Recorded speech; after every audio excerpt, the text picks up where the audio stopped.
Bengal ദുർഗാപൂരിൽ medical വിദ്യാർത്ഥിനി പീഡനത്തിനിരയായ സംഭവത്തിൽ പെൺകുട്ടിയെയും കുടുംബത്തെയും സന്ദർശിച്ച ഗവർണർ സി.വി. ആനന്ദബോസ്.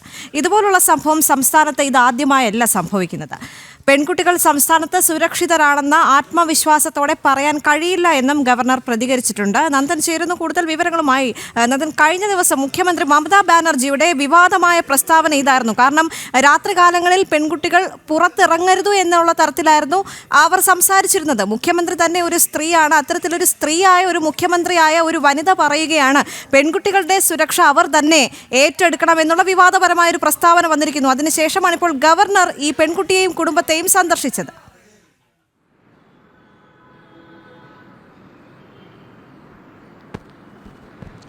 ദേവിക, ഒരു സംസ്ഥാനത്തിൻ്റെ ഗവർണർ പറയുകയാണ് ആ സംസ്ഥാനത്ത് പെൺകുട്ടികൾ പൂർണ്ണമായും സുരക്ഷിതരാണെന്ന് തനിക്ക് പറയാൻ കഴിയില്ല എന്നുള്ളത്.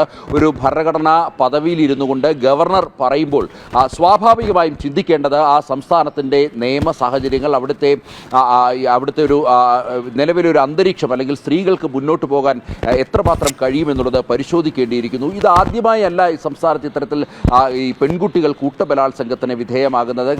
കഴിഞ്ഞ ഒരു വർഷത്തിനുള്ളിൽ തന്നെ നിരവധി പേർ ഇത്തരത്തിൽ കൂട്ടബലാത്സംഗത്തിന് വിദ്യാർത്ഥികൾ ഇരയാകുന്ന സാഹചര്യമുണ്ടായിരുന്നു. 2024 കൊൽക്കത്തയിലെ ആർജേക്കർ മെഡിക്കൽ കോളേജിൽ, സർക്കാർ മെഡിക്കൽ കോളേജിലെ ഒരു മുറിക്കുള്ളിൽ, ഒരു കോൺഫറൻസ് ഹാളിനുള്ളിൽ ഒരു PG മെഡിക്കൽ വിദ്യാർത്ഥിയായിട്ടുള്ളൊരു ഡോക്ടർ പീഡനത്തിന് വിധേയമായി കൊല്ലപ്പെടുന്ന സാഹചര്യമുണ്ടായത്.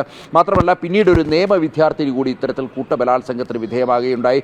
അതിനുശേഷം ഇപ്പോൾ ഏറ്റവും ഒടുവിൽ ദുർഗാപൂരിൽ ഒരു MBBSലെ 2ാം വർഷ വിദ്യാർത്ഥി കൂട്ടബലാത്സംഗത്തിന് വിധേയമായി. അപ്പോഴും ഒരു വനിതാ മുഖ്യമന്ത്രി, ആ സംസ്ഥാനത്തിൻ്റെ മുഖ്യമന്ത്രി പറയുകയാണ് അത് ആ വിദ്യാർത്ഥിയുടെ തെറ്റാണ്, അല്ലെങ്കിൽ അതിജീവിതയെ പ്രതിസ്ഥാനത്ത് നിർത്തുന്ന രീതിയിൽ, അവളെ അധിക്ഷേപിക്കുന്ന രീതിയിലുള്ള പരാമർശമാണ് മുഖ്യമന്ത്രിയുടെ ഭാഗത്തു നിന്നുമുണ്ടായത്. ഇതിനെതിരെ വലിയ വിമർശനങ്ങളും പ്രതിഷേധങ്ങളും സംസ്ഥാനത്തും രാജ്യമൊട്ടാകെയും ഉയരുകയാണ്. പ്രത്യേകിച്ച് സുഖേന്ദു അധികാരി പശ്ചിമ ബംഗാളിൻ്റെ പ്രതിപക്ഷ നേതാവിൻ്റെ നേതൃത്വത്തിൽ പ്രത്യേക സമരത്തിലേക്ക് കടന്നിരിക്കുന്നു BJP എന്നുള്ളതാണ്. പല മുതിർന്ന നേതാക്കളും ഇതിനോടകം തന്നെ ഈ പ്രസ്താവനയ്ക്കെതിരെ, അല്ലെങ്കിൽ അതിജീവിതയെ അധിക്ഷേപിക്കുന്ന തരത്തിലുള്ള പ്രസ്താവനയ്ക്കെതിരെ രംഗത്ത് വന്നിട്ടുണ്ട്. മാത്രമല്ല, ഈ പെൺകുട്ടിയുടെ കുടുംബവും മുഖ്യമന്ത്രിക്കെതിരെ രംഗത്ത് വന്നിട്ടുണ്ട്. തങ്ങളുടെ മകളെ അധിക്ഷേപിക്കുന്ന രീതിയിൽ, മറ്റൊരു തരത്തിൽ ചിത്രീകരിക്കുന്ന രീതിയിലുള്ള പരാമർശമാണ് മുഖ്യമന്ത്രിയുടെ ഭാഗത്തു നിന്നും ഉണ്ടായത് എന്നുള്ളതാണ് പെൺകുട്ടിയുടെ കുടുംബമടക്കം ചൂണ്ടിക്കാണിക്കുന്നത്.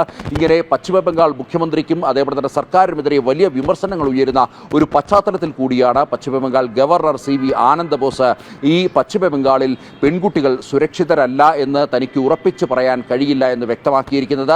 അദ്ദേഹം ഇരയുടെ കുടുംബത്തെ അടക്കം സന്ദർശിക്കും, ഇതുമായി ബന്ധപ്പെട്ട കൂടുതൽ തെളിവുകൾ ശേഖരിക്കും, ഇതുമായി ബന്ധപ്പെട്ട തുടർ നടപടികൾ സ്വീകരിക്കുമെന്നുള്ളതാണ് ഇപ്പോൾ പശ്ചിമ ബംഗാൾ ഗവർണർ C.V. ആനന്ദബോസ് വ്യക്തമാക്കിയിരിക്കുന്നത്.